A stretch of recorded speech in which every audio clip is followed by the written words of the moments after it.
These latest headlines from ABC15 are sponsored by Lerner and Rowe Injury Attorneys. One call, that's all. Hello, I'm Megan Thompson, tracking your afternoon update right now from ABC15 Arizona. And on this Weather Action Day, our extreme heat team is closely monitoring new numbers later today, updating us on just how many people have tragically died in the high heat. ABC15's Jamie Warren is speaking with many advocates who are working to keep those numbers down. This 24-hour respite center opened up new this summer after the city of Phoenix said that they were getting a high number of calls of people who were experiencing a heat-related emergency outside of regular business hours. I can tell you just from being out here since 4 o'clock this morning, we've seen a steady stream of people coming in and out of these doors, in addition to being able to get water and just a cool place to get some relief from this heat. They do also offer some resources for housing and also finding a job. And while this spot is common for the unhoused population, it also serves as an emergency spot with air conditioning for anyone who may be struggling. As the latest numbers from Maricopa County show that out of the 22 confirmed heat-related deaths so far this year, 6 of them occurred with people in their own homes equipped with air conditioning. However, in 3 of those cases, the AC was not working. 2 of those cases it was turned off, and 1 of those cases there was no electricity. I recently spoke with the CEO of the Tempe Community Action Agency, who told me that they offer emergency assistance to anyone with APS, SRP, or Southwest Gas who is struggling to pay a bill or maybe who has had their air conditioning suddenly go out. But they also have other resources like rental assistance.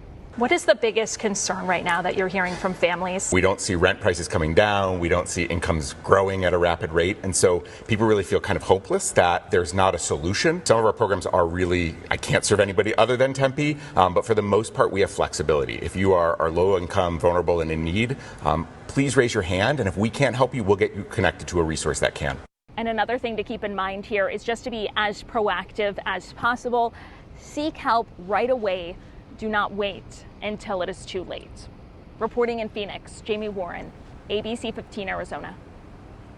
Jamie, thank you. And yeah, Maricopa County does have an entire valley-wide network of centers that provides cooling and relief from the unrelenting heat. They also offer hydration stations that are open to everyone. You can find the nearest relief center by following the link to this interactive map on abc15.com. And ABC15, we're also on Wildfire Watch as we track 3 major wildfires burning across the United States today. We begin with the largest fire burning in our country right now, and it is the Dragon Bravo fire here in Arizona. Containment now at 13% as crews are making progress containing the mega fire burning in the Grand Canyon's North Rim. The fire has grown to more than 126,000 acres. That makes it the 7th largest wildfire recorded in Arizona, surpassing the 2019 Woodbury fire. There will be public meetings in the coming days if you'd like to go. The first is today at Fredonia High School at 6 p.m. The second will be on Wednesday in the Cab Auditorium at Page High School. Well, officials at ASU, they are shining a light on the positive impact foreign exchange programs have around our community. Digging into the data, the school says its international students paid a combined $360 million in tuition last year, covering about 12% of the university's annual operating costs. The report estimates that works out to an overall economic impact of $467 million in Arizona GDP and supports more than 4,500 jobs. Students' non-tuition spending was also estimated at about $239 million.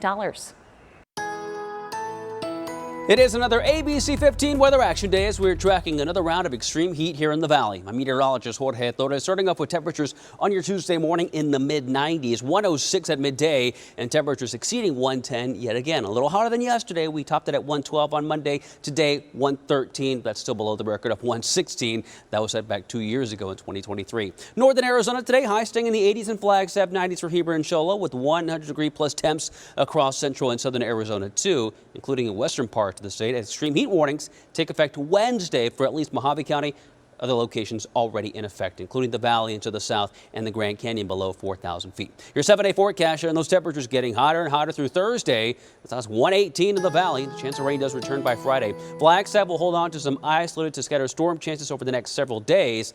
With temperatures staying warm in Flag, will be in the upper 80s through Thursday, with overnight lows staying in the low to mid 50s. We will have another update for you tonight. Until then, get the latest news, weather, and traffic at abc15.com, or you can download that free ABC 15 mobile app. These latest headlines from ABC 15 are sponsored by Lerner and Rowe Injury Attorneys. One call, that's all.